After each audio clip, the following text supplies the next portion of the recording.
Hey, everybody. Welcome back to the latest episode of Project Rebuild. I'm back. It's been a little bit of a gap, not of our choosing. You know what insurance companies are like. So I have not had treatment for 4 weeks, which isn't cool because my shoulder has got substantially worse since. But we're back. We're back. That's a story for another time. So he hooked me up to the electric machine. It was like an old friend. So pummeling me with the electricity and physio massage again. So those old favorites of ours. And when you have a very painful shoulder, those things, yeah, yeah, well. But it was really good to be back. And we're going to try something new. He's promised me something new next time. Because of how it is, we're going to do a bit of ultrasound, which sounds cool. So I'll keep you posted on that. And you know what I'm like with these things. It's kind of what the sort of the life lessons from this. And it's funny because I was led there, and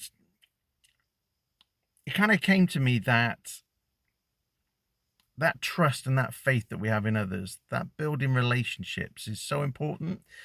So like I said, we've had, it's been 4 weeks since we've had treatment, but went back and it was just like old times. It was like, there was no, we didn't have to introduce ourselves. It was straight into it, as if I had my last session yesterday. And it just reminds me of all the sorts of relationships we create with friends, family, business connections, partners, clients, and to build the kind of relationship where you can have a gap, but then when you do meet up again, that connection is just instant. And it kind of felt like that today, which is unexpected in terms of a life lesson, but what an important one, right?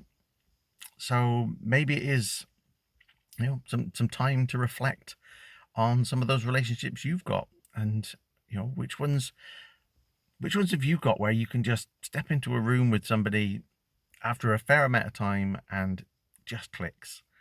Maybe where are some of those relationships where you don't have that, but you'd like it, and what might you have to do to build that? Anyway, there you go. Some musings post physio today. So it's good to be back. Let's get this shoulder sorted, and I look forward to updating you again soon. And until then, stay safe, stay healthy, and keep rebuilding.